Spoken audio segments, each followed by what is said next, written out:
I'm sorry to inform you that your son has been killed, sir.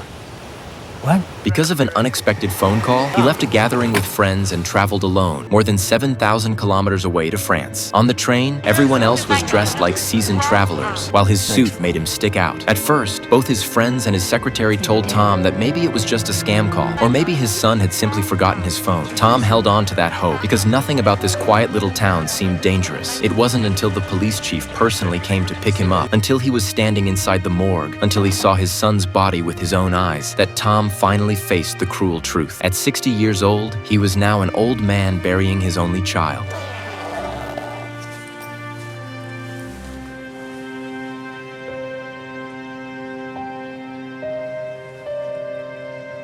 It had been a while since Tom last saw his son, and he never imagined their reunion would be so cold. He couldn't understand why his son would die alone, so far from home. The police chief then pulled out a passport. It turned out his son had been on a pilgrimage when the accident happened. The Camino de Santiago stretches nearly 800 kilometers, an exhausting trek and one of the world's 3 great pilgrimages. For centuries, millions of people from all walks of life had traveled here. If his son had completed the route, his passport would have been full of stamps, not completely blank. I have walked the Camino through the Atlantic Ocean 3 times, there and back.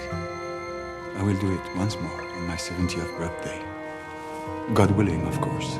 Years earlier, Tom's wife had passed away. Now his son was gone too. At just past 60, with no family left, he stepped outside to get some air. That's when a man sat down across from him without asking. The man introduced himself as William. Assuming Tom was also a pilgrim, William warned him that the Camino wasn't for everyone. Just that week, a young man had set out and died in bad weather. William didn't realize he was talking about Tom's son. He went on to say he himself was walking to lose weight. Tom didn't have the heart to explain and brushed him off, saying he wasn't a pilgrim, before walking away. That night, Tom opened his son's backpack, wanting to know what had brought him here. Looking at his son's belongings, he remembered things his son had once told him.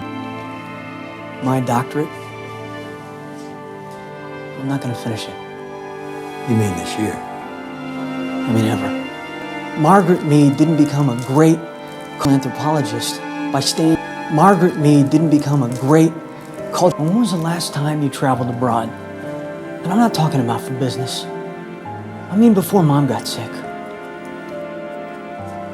Nepal, Morocco, India, Papua New Guinea, Europe. I gotta go to these places. I gotta go.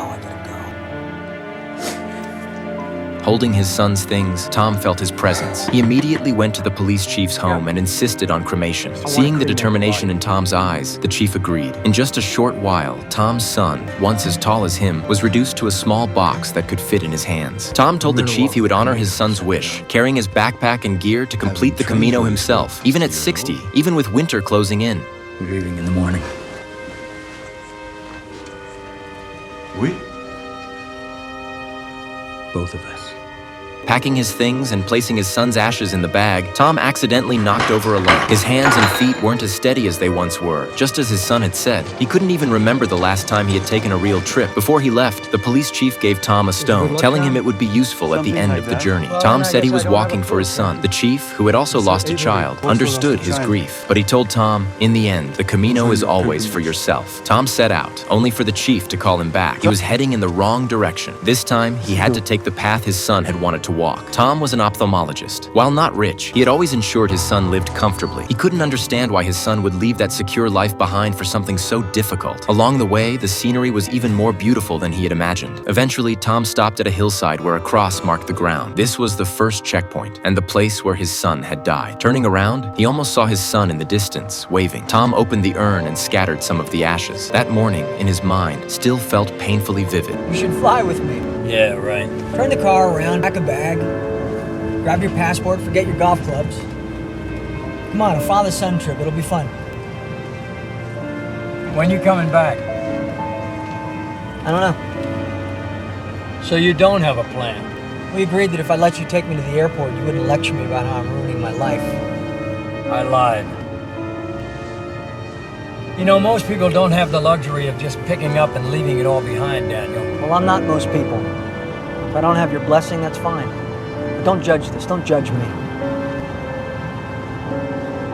My life here might not seem like much to you, but it's the life I choose. You don't choose a life, Dad. You live one.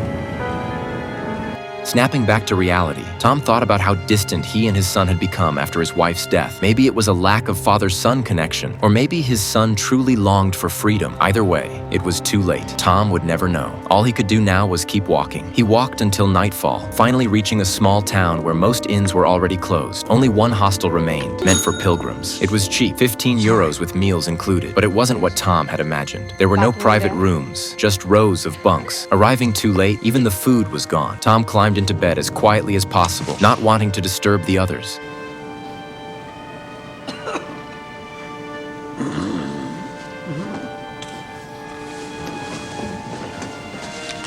But the snoring, coughing, and teeth grinding around him went on endlessly. Tom, who had been used to clean, comfortable living, couldn't sleep, especially with his mind replaying everything about his son. Alone in a strange place, he felt uneasy. Frustrated, Tom sat up and found William in the bunk next to him, snacking despite claiming he was on the Camino to lose weight. Generous, William shared some food, and more importantly, he had earplugs and sleeping pills. Thanks to him, Tom finally got a decent night's rest. The next morning, all the pilgrims packed up and set out again. The hostel owner stamped Tom's credential. Tom couldn't help but get emotional. When I was young, I was too busy. And now that I'm older, I'm too tired.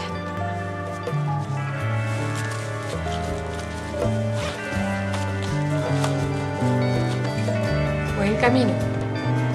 The owner's words didn't surprise him much. If not for his son's death, Tom would never have set foot on this road. The owner's wife admitted she had once dreamed of walking it herself, but years of excuses and hesitation had worn away her courage. A journey that could have been hers became someone else's. Following the map, Tom and William set out from Roncesvalles toward Pamplona, a 44-kilometer trek. William walked slowly. Though he said he was walking to lose weight, he kept stopping for food along the way. Looking back at William lagging behind, Tom deliberately quickened his pace. He had to scatter his son's ashes along the road. Yet despite his caution, William noticed something was off. He remembered Tom saying he wasn't really a pilgrim, that he was here because of family. First he had been in a suit, now he had a full set of gear. Putting that together with news of the young man who had recently died, William couldn't help but test Tom.